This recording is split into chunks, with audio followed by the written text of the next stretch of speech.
After long years of research, your efforts have paid off. The archaeological site you're digging in has turned up a stash of rare, striking bones, no doubt the beginning of a groundbreaking discovery. Only then, you find the KFC wrapper, revealing that this ancient burial ground is just the leftovers of someone's lunch. In the summer of 2015, scientists on Twitter started describing research mishaps like this, which happen more often than you'd think, as fieldwork fails. The fieldwork fail hashtag went viral, and 2 years later, it's getting an encore in a new book by French illustrator Jim Jordan, available for pre-order later this year, thanks to his blog and a successful Kickstarter campaign. As Jordan reveals in Fieldwork Fail, things often don't go as planned in science. The book contains fieldwork mishaps from the fun and harmless, like realizing the bat you thought you were tracking was actually a crosswalk signal, to the more dangerous, like peeing on a jaguar's marked tree and getting stalked through the jungle for 3 weeks. It's a great starting point for scientists to communicate some of the less sexy aspects of the work. Jim Jordan, I thought it would be interesting to develop more, Jordan told Gizmodo. Not only the stories, the fieldwork fails, but also the lives of the scientists, because when I talked to them I realized that there's a lot of problems of communication with the general public about how they work, what they do.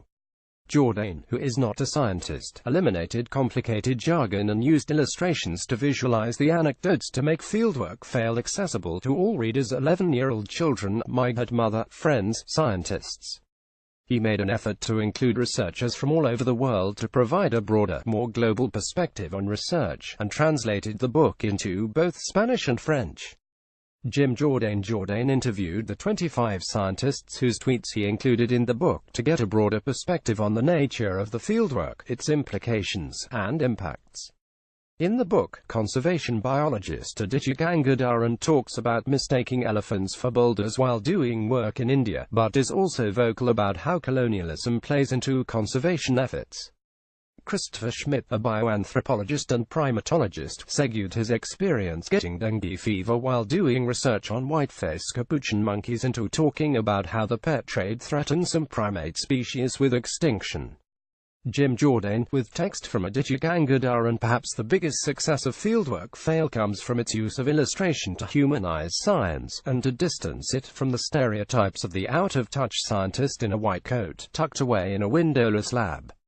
While Jordan's readers might not all be scientists, and have never accidentally glued themselves to a crocodile, the book provides a broad audience with a fuller perspective of what fieldwork really is, which could inspire readers to get excited about scientific research, mishaps and all.